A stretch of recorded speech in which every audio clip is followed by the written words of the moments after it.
Bonsoir Gérald Darmanin. Bonsoir. Merci beaucoup d'avoir accepté l'invitation de BFM TV. Monsieur le ministre de l'Intérieur, dans une heure, vous serez aux côtés de votre confrère de la justice, Éric Dupond-Moretti, face à Richard Ferrand. Le président de l'Assemblée nationale vous réunit pour évoquer les violences contre les élus, souvent des députés visés ou agressés par des antivax. L'Assemblée leur a rendu hommage cet après-midi. On écoute ce premier son. Je tiens à dire solennellement que l'Assemblée nationale sera toujours aux côtés de ses membres menacés ou attaqués, sous quelle forme que ce soit, y compris sur les réseaux sociaux.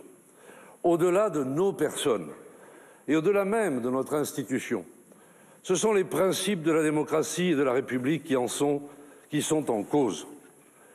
Les députés jouent un rôle éminent dans la vie démocratique de notre nation. L'objectif de cette réunion ce soir avec Richard Ferrand, qu'on vient d'entendre, Monsieur le ministre, c'est seulement d'évaluer la situation ou d'apporter des réponses? Bon, d'abord, c'est effectivement de pouvoir partager un certain nombre d'informations avec le président de l'Assemblée nationale qui nous avait saisi, le garde des Sceaux et moi-même, aux environs de Noël et du Nouvel An, devant l'augmentation des menaces contre les élus, des parlementaires en particulier, et notamment ceux qui ont voté les textes d'urgence sanitaire ou le pass vaccinal ou le pass sanitaire. Vous évoquiez ce matin un chiffre de 300 plaintes d'élus, mais combien de plaintes spécifiques pour des agressions de la part des antivax? On a un chiffre? On n'a pas la nature par rapport à la nature de la menace qui est posée, mais on peut penser que désormais c'est les 3/4 des plaintes qui sont déposées. Nous avons déjà fait une quinzaine d'interpellations sur ces 300 plaintes, qui, pour ces personnes, sont responsables de plusieurs types de menaces. Donc ces quinzaines d'interpellations regroupent parfois plusieurs affaires. Et donc on voit bien que la police et la gendarmerie prennent ça très au sérieux, avec la difficulté que ces menaces sont souvent des menaces anonymes, par mail, par réseau social. Et donc il faut parfois mettre un petit peu de temps parce que les gens essaient de se cacher, mais nous avons réussi à interpeller des personnes. Je vais y revenir. Sécurité renforcée auprès de ses élus, très bien, mais le président Macron a-t-il eu une responsabilité dans le déclenchement de ces agressions en déclarant vouloir les emmerder?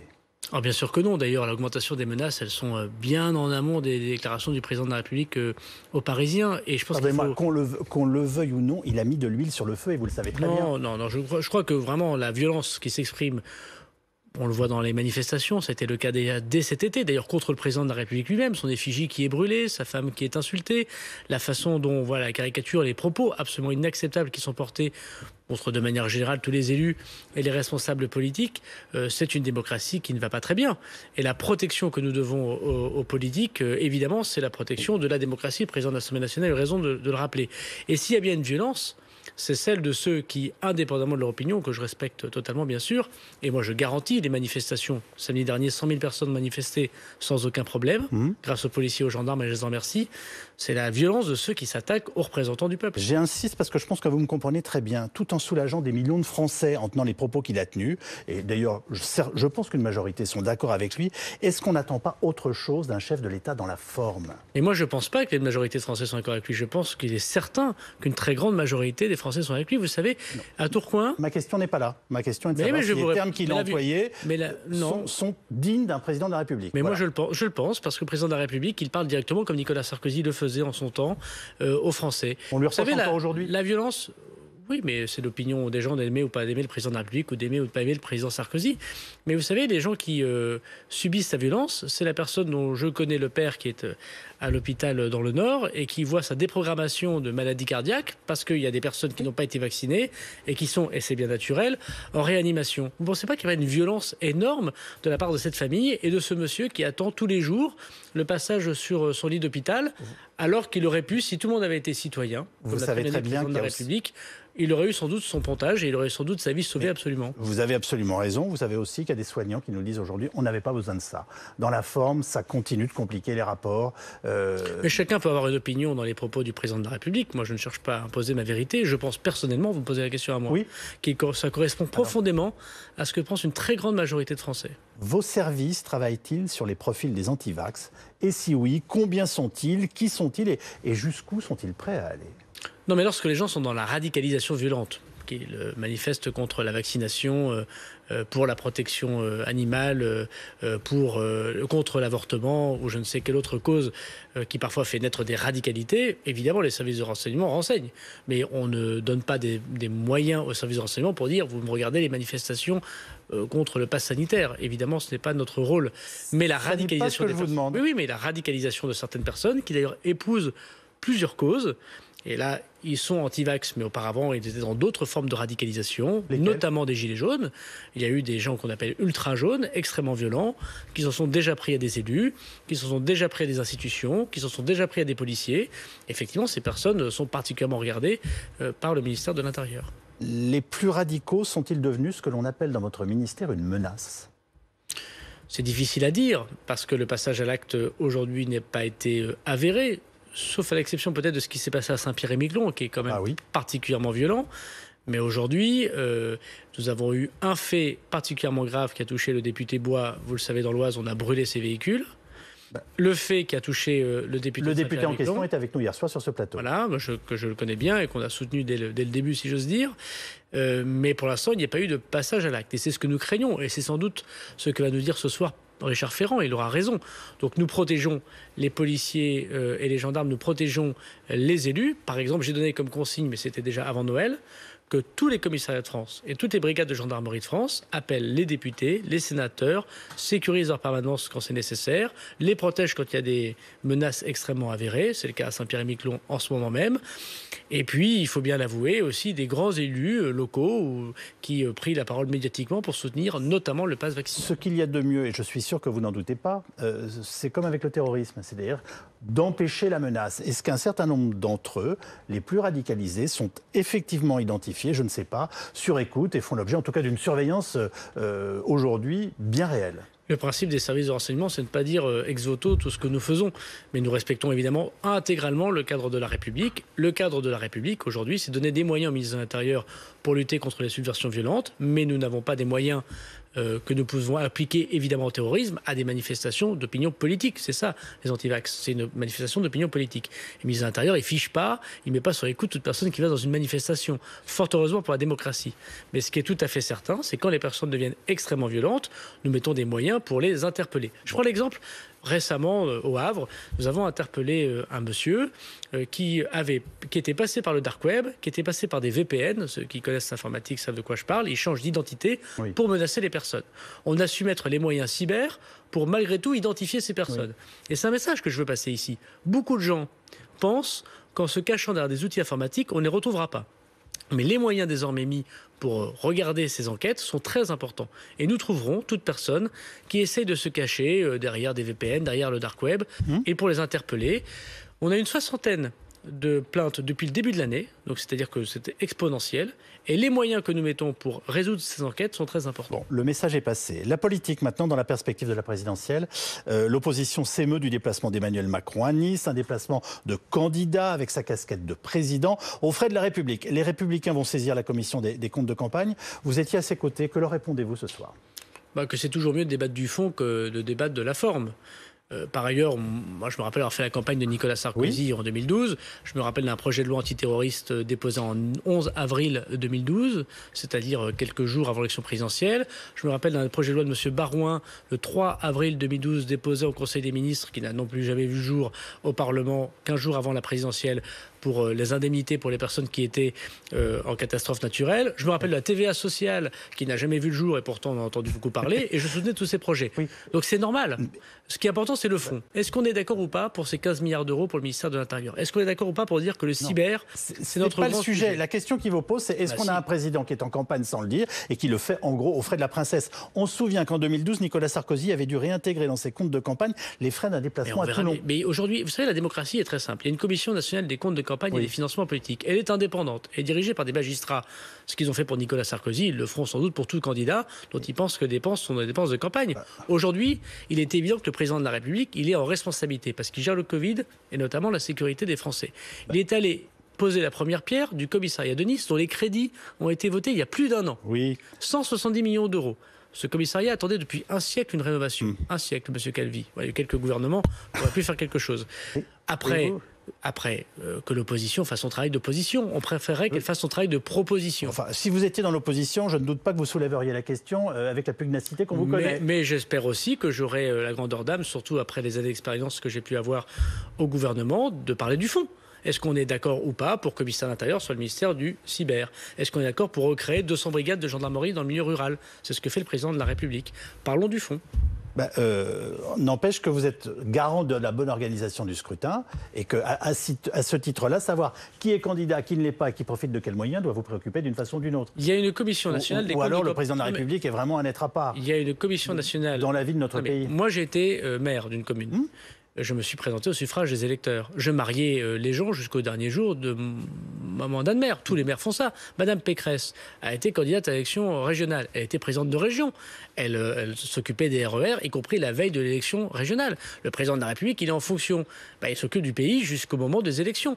Après que la Commission nationale des comptes de campagne, qui est indépendante de tout pouvoir politique, dise ça relève de la politique électorale, ça relève de la politique tout court, ce sera son travail. Mais indépendamment de ce fait, on peut parler de la forme toute la journée. Ce qui est intéressant, c'est le fond. Vous savez, en général, les bons avocats, lorsqu'ils ont perdu un dossier, ils s'interrogent sur le vice de procédure et sur la forme. On a l'impression que là, les opposants, ils n'ont pas grand-chose à dire sur le fond.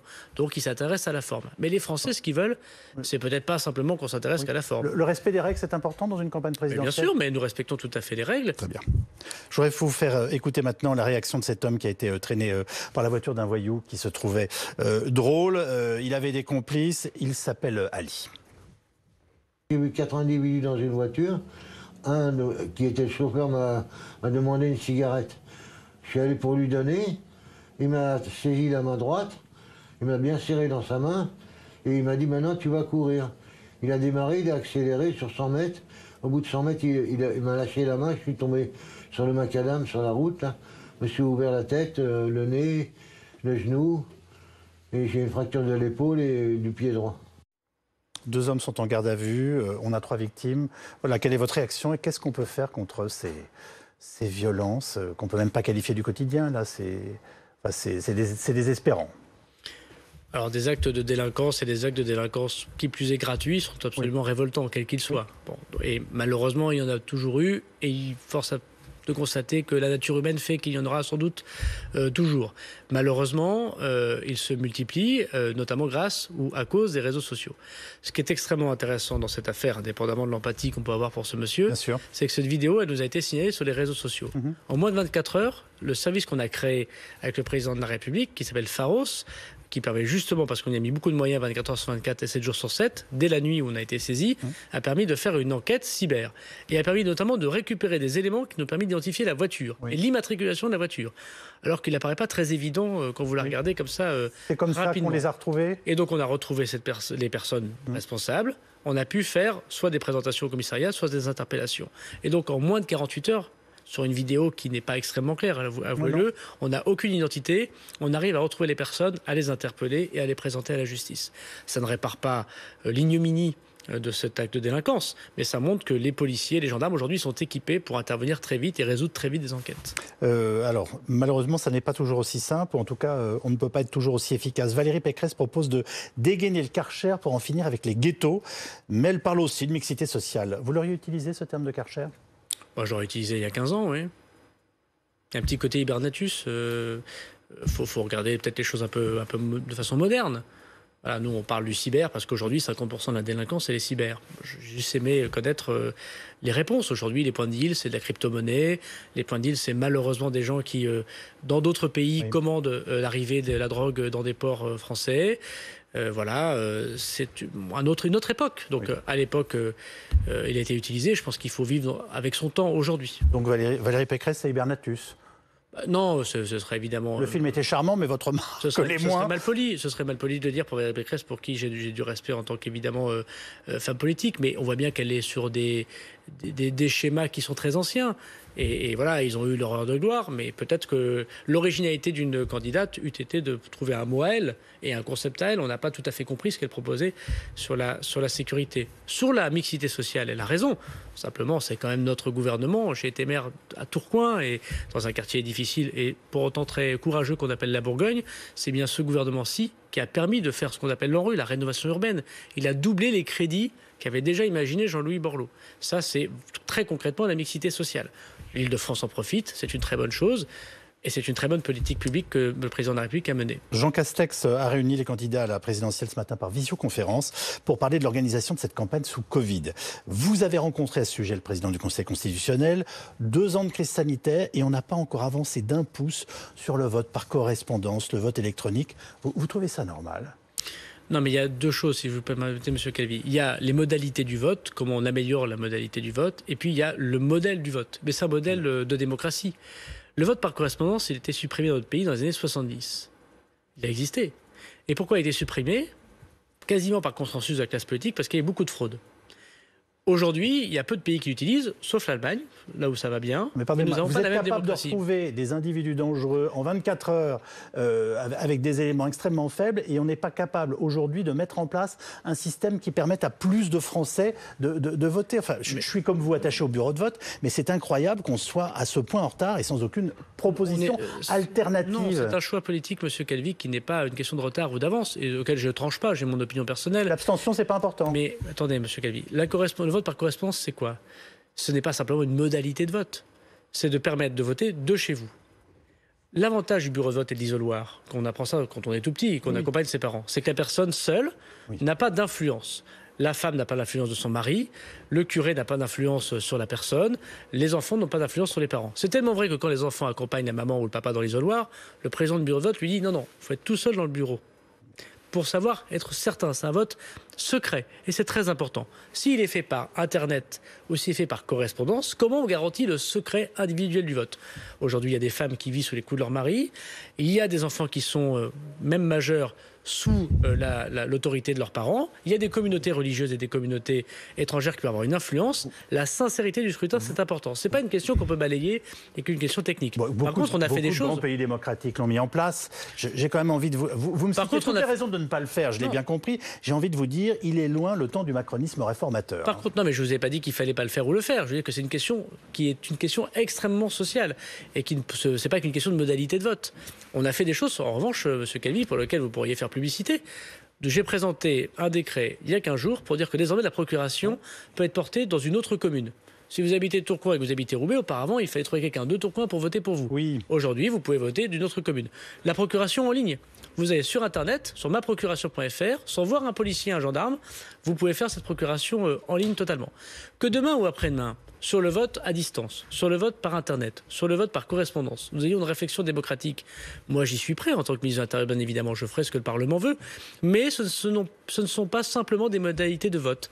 C'est une façon de vivre la démocratie. Alors, le pass vaccinal, le texte est examiné au Sénat. Un point fait débat. Les sénateurs demandent à ce que le pass s'éteigne de lui-même si la situation s'améliore. On parle de caducité du pass dans ces cas-là. Est-ce que c'est du bon sens? Plus de Covid, plus de pass. Mais je crois que le ministre de la Santé a clairement dit que le jour où il y a plus de Covid et plus de variants, on arrêtera le pass, parce que le pass, c'est pas du tout notre modèle de société. Mais on l'inscrit dans la loi? Mais à partir de quand vous considérez qu'il n'y a plus de problème? Vous avez vu que les variants, malheureusement, ils ont tendance à venir quand on n'y prend pas garde. Je sais pas, 10 000 cas par jour, donc, par exemple. Je ne suis pas capable de répondre à cette question. Moi non plus. Je ne répondrai pas à cette question. Je laisserai le ministre de la Santé le faire. Ce qui est certain, c'est qu'il faut arrêter le pass ce jour où il n'y a plus de problème avec le Covid. C'est une évidence. D'ailleurs, les états d'urgence sanitaire que nous proposons, ils sont dans le temps, Monsieur Calvi. Il n'y a pas un pays qui a présenté plus de textes devant le Parlement. Je crois qu'on en est au 13e, me semble-t-il, texte où on demande à chaque fois des mesures par le Parlement et qui ont en général pas plus de 6 mois de durée de vie. On peut penser raisonnablement encore que ça durera quelques mois, malheureusement, le Covid, en espérant tous que ce soit le dernier variant qu'on connaisse. Pour le reste, je n'ai pas les capacités médicales pour donner ce genre d'indication. 368 000 cas de Covid aujourd'hui, c'est le chiffre officiel ce soir. On est à 3 mois du premier tour de la présidentielle. Beaucoup de candidats n'ont pas encore leur parrainage et s'en inquiètent. C'est un délit de démocratie?